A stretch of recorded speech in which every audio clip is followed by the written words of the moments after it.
उसकी तैयारी करीब करीब प्रचार सब समाप्त हो गया है और हमें लगता है कि रैली इस दौर के लिए एक ऐतिहासिक रैली होगी जो न सिर्फ बिहार के लिए बल्कि पूरे देश के लिए एक ज़रूरी राजनीतिक संदेश इस रैली से जाएगा। बस 2-3 विषय पर ही आप लोगों से कुछ बात करनी थी। एक तो जो राज्यसभा के चुनाव हुए और बिहार में भी जो इस सत्र में दिखा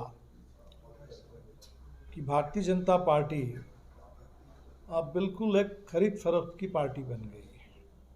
सबसे ज़्यादा भ्रष्टाचार के खिलाफ बात करने वाली आज उस पार्टी का काम हो गया है उसने तमाम दलों को तोड़ना,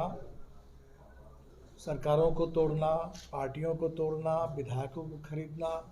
तो जो चंडीगढ़ मॉडल हमने देखा, लगभग उसी चंडीगढ़ मॉडल के आधार पर ही हिमाचल में भी राज्यसभा का चुनाव लड़ा गया, उत्तर प्रदेश में हमने देखा और बिहार में 12 जनवरी से वही 12 जनवरी तो 12 फरवरी से वही खेल चल रहा है। तो ये बहुत बड़ा सवाल है। आज देश में सबसे भ्रष्ट अगर कोई पार्टी है वो भारतीय जनता पार्टी, और राजनीतिक और आर्थिक भ्रष्टाचार का चरम देश में भारतीय जनता पार्टी ने ला दिया। तो हमें लगता है कि अब तो बिहार में ख़ास तौर पर जो हो रहा है रेगुलर, उससे तो और दिख रहा है कि ये पार्टी पूरे देश के लोकतंत्र के लिए एक बहुत बड़ा बीजेपी का जो भ्रष्टाचार का कल्चर है बहुत बड़ा खतरा है। तो हमें लगता है कि इस चुनाव में अन्य तमाम मुद्दों के साथ साथ ये भी ज़रूरी है कि आर्थिक राजनीतिक भ्रष्टाचार को मिटाने के लिए भारतीय जनता पार्टी को सत्ता से बेदखल करना ज़रूरी है। तो चुनाव सुप्रीम कोर्ट ने इलेक्टोरल बॉन्ड के बारे में टिप्पणी की, लेकिन वो बिल्कुल साफ था कि जो अपने आप में एक भ्रष्टाचार था, संविधान विरोधी एक तरीका था और आर्थिक भ्रष्टाचार भी था। और उसी भ्रष्टाचार के बल पर जो पैसे इकट्ठे किए गए, उसी पैसों से अब हर जगह सरकार गिराना, पार्टियों को तोड़ना, विधायकों को, सांसदों को खरीदना, ये काम चल रहा है। तो एक तो ये मुझे कहना था आप लोगों से। दूसरा, दिल्ली में वकील हसन के घर को जिस तरह से गिराया गया, तो मैं तो हैरान हूँ ये सुन करके कि ये बुलडोज़र राज कहाँ तक पहुँच गया है। नवंबर महीने में पूरे देश में इस बात को लेकर हम लोग चर्चा कर रहे थे कि अंततोगत्वा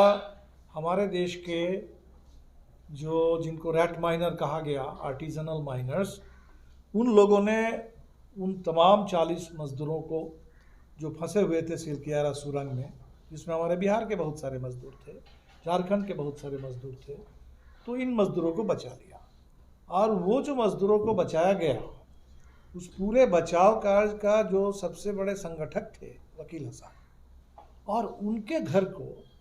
अतिक्रमण का आरोप लगा करके बिना नोटिस दिए तोड़ दिया गया और आज वो सड़क पर बैठे हुए हैं।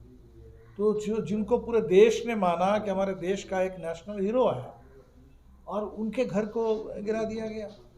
और बिल्कुल अब लगातार दिल्ली में इस तरीके से घर गिराया जा रहा है। ये बहुत शर्म की बात है और हमें लगता है कि देश के लिए सोचने वाली बात है कि जो बुलडोज़र राज जो उत्तर प्रदेश से शुरू हुआ, अब ये पूरे देश में पूरा तांडव चल रहा है बुलडोज़र का। तो पहले आवास नीति की बात होती थी, सबके लिए पक्का मकान 2022 तक इसकी बात होती थी।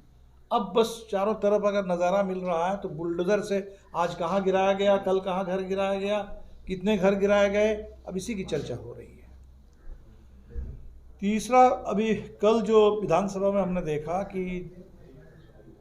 जो भाजपा का मॉडल है कि एक दिन में 1 दर्जन बिल पास करा दो बिना चर्चा, बिना बहस, और ऐसे ऐसे बिल पास करा दो कि बिना किसी बहस के, जिससे पूरे देश की जो लोकतांत्रिक व्यवस्था है वो ख़त्म हो जाए। तो हमने देखा कि क्राइम कंट्रोल के नाम पर crime control amendment bill pass कर दिया। तो मैं हैरान हूँ कि नीतीश जी जब से मुख्यमंत्री बने थे तो उनका तो एक ही क्लेम था सबसे बड़ा कि बिहार में हमने क्राइम मिटा दिया, बिहार में जंगल राज था हमने समाप्त कर दिया और सुशासन ला दिया। दूसरा उनका क्लेम था विकास। तो विकास का क्लेम तो खैर अभी सर्वे से काफ़ी उजागर हो गया, जिसको विकास कहते थे उस विकास के चिराग तले गरीबी का इतना घना अंधेरा है, तो वो तो दिख गया है। लेकिन अब ये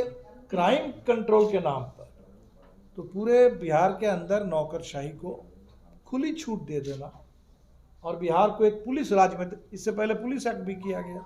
पुलिस राज में तब्दील कर देना, तो हमें तो लगता है कि ये बिल्कुल जो मॉडल उत्तर प्रदेश में है, जोगी राज में बुलडोज़र मॉडल, अभी तो भारतीय जनता पार्टी अभी भी नीतीश जी को ही सामने रख करके चल रही है,